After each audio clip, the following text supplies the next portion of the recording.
It wasn't a dramatic discovery. No lipstick on collars, no overheard whispers, no sudden confessions. It was his phone, charging on the kitchen counter while he was in the shower. I wasn't snooping. I wasn't even curious. I was making tea, waiting for the kettle to click off, standing there in socks that didn't match, half asleep even though it was already evening. His phone vibrated once, then again. The sound was soft, almost polite. I glanced at it without thinking. A name I didn't recognize lit up the screen, then a short message preview. "Did you get home okay?" That alone meant nothing. It could have been anyone, a coworker, a friend, someone from the gym. My first reaction wasn't suspicion. It was confusion. I stared at the screen a second longer than necessary, trying to place the name, trying to remember if he'd mentioned her before. The kettle clicked off, steam filled the room. Then the phone vibrated again. I keep replaying last night. That was when my body reacted before my mind did. My stomach tightened. Not a sharp pain, more like a slow inward pull, like something being gently but firmly removed. I didn't pick up the phone. I didn't scroll. I didn't unlock anything. I didn't need to. The messages stayed on the screen just long enough for me to read them again before fading to black. The shower kept running, water against tile, a sound we both knew well, a sound that meant nothing was wrong. I poured the tea. My hands didn't shake. That surprised me. I stood there and waited for panic or anger or grief to arrive in some recognizable form. It didn't. Instead, there was a strange clarity, a quiet understanding that settled in slowly, like dust after movement stops. This wasn't a misunderstanding. This wasn't a joke or a coincidence. I didn't need more evidence. I didn't need to catch him in the act. I just knew. When he came out of the bathroom, hair damp, towel around his waist, he smiled at me the way he always did, casual, familiar, unconcerned. "Hey," he said, "you make tea?" I nodded and handed him a mug. Our fingers touched, briefly. Normally, I would have noticed the warmth of his skin, the small comfort of that contact. This time, it registered as information only, like noting the temperature outside. We sat on the couch together. He talked about his day. I listened, or at least I responded at the right moments. Inside, something had gone quiet. Not numb, just still. That night, when he fell asleep before me, I lay awake staring at the ceiling, replaying those two messages over and over. Not the words themselves, the tone, the familiarity, the way they assumed intimacy without explanation. By morning, the shock had settled into something else, something steadier, something that didn't ask questions. People assume silence means fear, or denial, or weakness. For me, it was none of those. I didn't say anything because once I knew, I wanted to see. I wanted to understand who he was when he thought I didn't know. I wanted to watch how easily he moved through our shared life while carrying something separate inside him. I wanted to know if I had been wrong about him, or if this was something new he was becoming. Confrontation would have ended the observation, so I stayed quiet. At first, it felt almost clinical, like I was taking notes on a situation I was no longer fully inside of.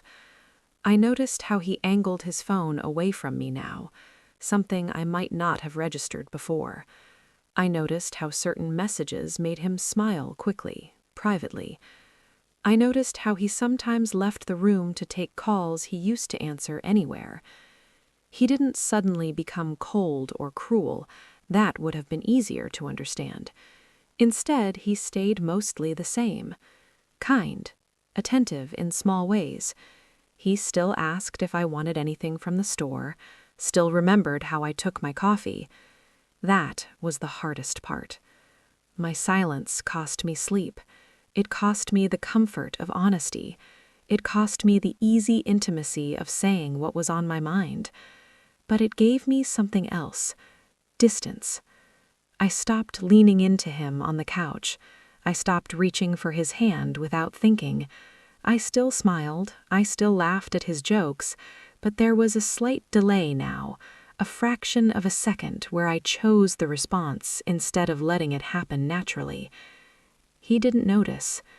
That realization hurt more than the betrayal itself.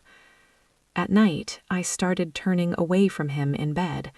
Not dramatically, just enough to face the wall instead of his back. He would sometimes put an arm around me anyway, half asleep, muscle memory guiding the gesture. I would stay very still until he let go. Silence isn't empty. It's full of things you don't say. Life didn't stop just because something inside me had shifted. We still went grocery shopping together, still argued mildly about what to watch, still talked about future plans in vague, comfortable terms. He mentioned a trip we might take someday. I nodded and said, "Yeah, that could be nice," knowing already that it wouldn't happen with me. Living with the truth felt like carrying a glass of water everywhere, manageable, but requiring constant awareness. I couldn't trip. I couldn't relax fully. I had to keep myself balanced. I became quieter, but not in a way that raised alarms, just less invested. I listened more than I spoke. I asked fewer follow-up questions. When he talked about his day, I noticed gaps in the timeline that I didn't fill in anymore.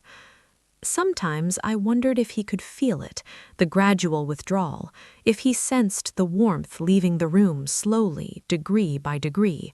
But if he did, he never mentioned it. There were moments of grief that came unexpectedly, folding his laundry, finding a photo of us tucked into a book, laughing together over something stupid and feeling, briefly, almost normal, until the knowledge slid back into place. I didn't cry much. That surprised me too. The sadness was quiet, more like mourning something that had already ended. I started imagining my life without him, not in a dramatic way, just small, practical thoughts.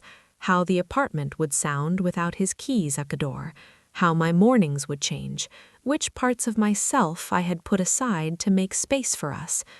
The truth was changing me, even if no one else could see it yet. I wasn't there when it happened. That's important to me. I was at work, answering emails, when my phone buzzed. His name. Middle of the day. Unusual for him. I stared at the screen for a moment before answering. "Hey," I said. There was a pause on the other end. A long one. "Are you busy?" he asked.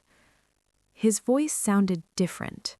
Not guilty, not defensive, just off, like someone whose script had been taken away. "Not really," I said. He exhaled slowly. Something happened. He didn't explain right away. He never was good at starting hard conversations. He circled the edges instead, talking about a misunderstanding, about someone reaching out, about things being taken out of context. I listened without interrupting. Eventually, the truth emerged. Not cleanly, not all at once. Another woman.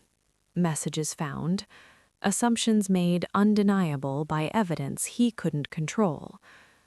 "She contacted you?" I asked. "No," he said quickly. "Not you. Someone else." That was almost funny, in a distant way. He was panicking now, words tumbling over each other, apologies, explanations, a plea to talk when I got home. I agreed, because there was no reason not to. When I hung up, I realized my hands were still steady. The exposure didn't feel like a climax. It felt like confirmation of something already resolved. When I got home that evening, he was sitting at the kitchen table, head in his hands. He looked up when I walked in, eyes red, face tense. I saw him clearly then, not as a villain, not as a monster, just as someone who had made choices assuming they would stay hidden. We talked, briefly, not a dramatic confrontation, no raised voices, no thrown words. I didn't need details, I didn't need promises, I didn't need to prove that I was right. What surprised him most, I think, was my calm.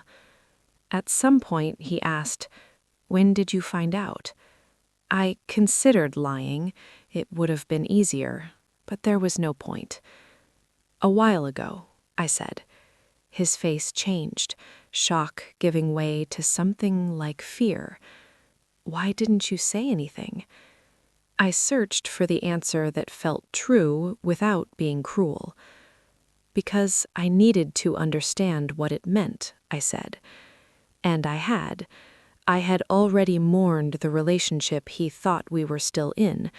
I had already stepped back, piece by piece, without either of us announcing it. By the time the truth came out into the open, there was nothing left to expose inside me. That night, I slept alone in the bed we used to share. I didn't feel victorious. I didn't feel broken. I felt clear. Some endings don't arrive with noise. They arrive quietly, after you've already said goodbye to the person you were when it mattered. And by then, leaving is just the final step of something that ended long before anyone noticed.